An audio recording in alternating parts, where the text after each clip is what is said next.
ओम साई राम। साईं बाबा की पालकी यात्रा 10 दिसंबर 1909 से भक्तों ने नियमित रूप से हर दूसरे दिन बाबा की चावड़ी में पूजा और जुलूस का आयोजन शुरू किया था। बाबा एक रात द्वारका माई मस्जिद में और अगली रात चावड़ी में विश्राम करते थे। रात होते ही द्वारका माई मस्जिद के आंगन को सुंदर तोरणों और रंग बिरंगे दीपों की कतारों से सजाया जाता था। पूरी मस्जिद ऐसी जगमगाती मानो स्वयं दीपावली शिरडी में आ गई हो। भक्तगण हाथों में ताल, चिपली, करताल, मृदंग और खंजरी लेकर मस्जिद में एकत्र होते और ऊंचे स्वर में भजन गायन करते थे। बाहर खुले मैदान में मशालें जलाई जाती थी। पालकी और रथ का भव्य श्रृंगार होता था। बाबा का प्रिय घोड़ा श्यामकर्ण भी सज धज कर द्वार पर खड़ा रहता था। जब प्रस्थान का समय होता तो तात्या पाटिल बाबा के पास आते और उनसे तैयार होने का आग्रह करते थे। बाबा पहले चुपचाप बैठे रहते, फिर तात्या का हाथ पकड़कर खड़े होते थे। तात्या पाटिल बाबा को बाईं ओर से सहारा देते और भक्त महालसापति बाबा की कफनी का छोर पकड़कर दाईं ओर साथ चलते थे।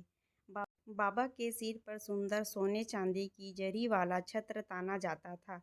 जैसे ही बाबा मस्जिद की सीढ़ियों पर आते, वे एक क्षण रुकते थे। वे अपने दाहिने हाथ की लाठी को हवा में हिलाते और उत्तर दिशा की ओर मुख करके अत्यंत क्रोध की मुद्रा में कुछ बड़बड़ाते थे। बाबा का यह कोई गुप्त आध्यात्मिक कार्य होता था जिसे देख लोग विस्मित रह जाते थे। इसके बाद उनका चेहरा अत्यंत कोमल और शांत हो जाता था। रास्ते में भक्त बाबा पर गुलाल और फूल बरसाते थे। बाबा के चलने के मार्ग में सुंदर कपड़े बिछाए जाते थे, जिन पर पैर रखते हुए बाबा एक एक कदम फूंक फूंक कर चलते थे। चावड़ी पहुंचने पर बापू साहेब जोग चांदी की थाली में बाबा के चरण धोते, अर्घ्य देते और बाबा की भुजाओं पर चंदन का लेप लगाते थे। बाबा के आराम से बैठने के बाद सामा चिलम तैयार करते और उसे सुलगा कर बाबा को देते थे। बाबा के कष्ट लेने के बाद वह चिलम महालसापति और अन्य उपस्थित भक्तों को दी जाती थी।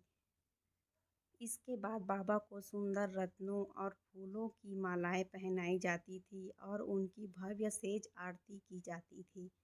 आरती समाप्त होने के बाद तात्या पाटिल बाबा के सोने के लिए मखमली गद्दे और कई साफ सफ़ेद चादरें बिछाते थे, जिस पर बाबा विश्राम करते थे। तो इस प्रकार से साईं बाबा का पालकी उत्सव मनाया जाता था। ओम साई राम।